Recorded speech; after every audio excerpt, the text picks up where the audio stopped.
बहुत समय पहले कमलपुर नाम का एक हरा भरा राज्य था। ऊंचे ऊंचे पहाड़, चमकती नदियां और महकते फूलों से भरा ये राज्य दूर दूर तक प्रसिद्ध था। वहां के राजा वीरेंद्र सिंह और रानी माधवी अपनी एकमात्र बेटी राजकुमारी अनया से बहुत प्रेम करते थे।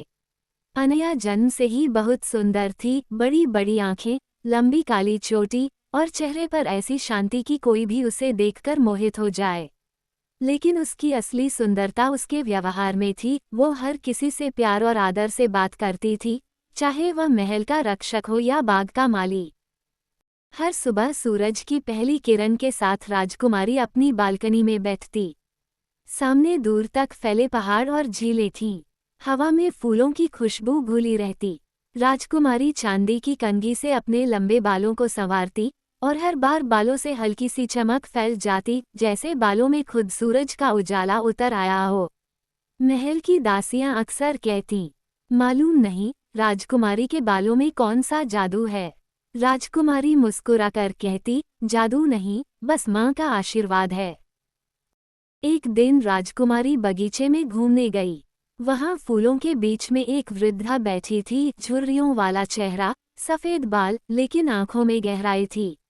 वृद्धा ने कहा, बेटी, तेरे हृदय में निर्मलता है। मैं तेरे लिए कुछ लाई हूँ। उसने अपने थैले से एक पुरानी लकड़ी की कंघी निकाली। कंघी पर छोटे छोटे नक्काशीदार फूल बने थे जो किसी जादुई प्रकाश से चमक रहे थे। वृद्धा बोली, ये जादुई कंघी है। इससे जो अपने बाल संवारेगा उसका मन और चेहरा दोनों सुंदर बनेंगे। पर याद रखना, इसे कभी स्वार्थ या लालच में इस्तेमाल मत करना। इसका जादू केवल सच्चे और दयालु दिलों के लिए है।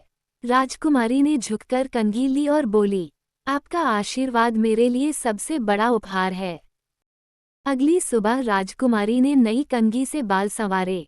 जैसे ही उसने बालों पर कंघी फेरी, उसके बालों से चमकते फूल झरने लगे। वे फूल जहां गिरे वहां से खुशबू फैल गई। पक्षी गाने लगे और बगीचे के पेड़ झूम उठे। ये देखकर दासियां और रानी अचंभित रह गईं। राजा ने कहा, ये तो किसी देवता का वरदान है। राजकुमारी मुस्कुराई, पर उसके दिल में विनम्रता थी। वो रोज उस कंघी से बाल संवारती और जहां भी जाती वहां आनंद फैल जाता। राजा के दरबार में महामंत्री विक्रम नाम का एक व्यक्ति था। वह चतुर था, पर ईर्ष्यालु और लालची भी। जब उसने कंघी का जादू देखा तो मन में सोचा, अगर यह कंघी मेरे पास हो तो मैं दुनिया का सबसे धनी बन जाऊं। एक रात वह राजकुमारी के कमरे में चुपके से घुस गया और कंघी चुरा ली।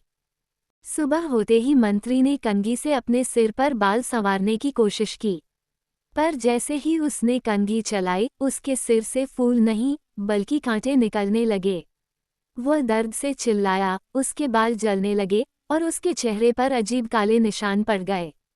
तभी हवा में आवाज गूंजी, ये कंघी केवल सच्चे दिल के लिए है। जो लालच करेगा वह श्राप पाएगा। मंत्री डर के मारे महल से भाग गया। अगली सुबह राजकुमारी जब अपने बाल संवारने पहुंची तो कंघी गायब थी। उसने पूरे महल में खोजबीन करवाई, लेकिन कंघी कहीं नहीं मिली। वह उदास होकर बगीचे में बैठी रोने लगी। उसकी आंखों से आंसू गिरते ही जहां आंसू गिरे वहां सफेद लिली के फूल खिल गए। तभी वही वृद्धा फिर प्रकट हुई। वह बोली, बेटी, तूने अपने दुख में भी सुंदरता फैलाई है। यही सच्चा जादू है। वृद्धा ने मुस्कुराकर कहा, वो कंघी तुझसे नहीं गई बल्कि तेरे भीतर समा गई है। अब तेरे दिल में वह जादू है जो दया, विनम्रता और प्रेम से जन्म लेता है। राजकुमारी ने महसूस किया कि उसके स्पर्श से अब हर चीज में जीवन आ जाता है। वो किसी पेड़ को छूती तो उसमें फूल खिल उठते, किसी बीमार बच्चे के सिर पर हाथ रखती तो वो मुस्कुरा उठता। लोग उसे चमत्कारी राजकुमारी कहने लगे, लेकिन राजकुमारी ने कभी घमंड नहीं किया। वो कहती, मैं नहीं, दया का जादू है जो ये सब करता है। राजा ने अनया की बुद्धि और दया देखकर कहा, अनया, अब तुम कमलपुर की राजकुमारी ही नहीं बल्कि इस राज्य की आत्मा हो। तुमसे हमें ये सीख मिलती है कि सच्ची सुंदरता मन की होती है, चेहरों की नहीं।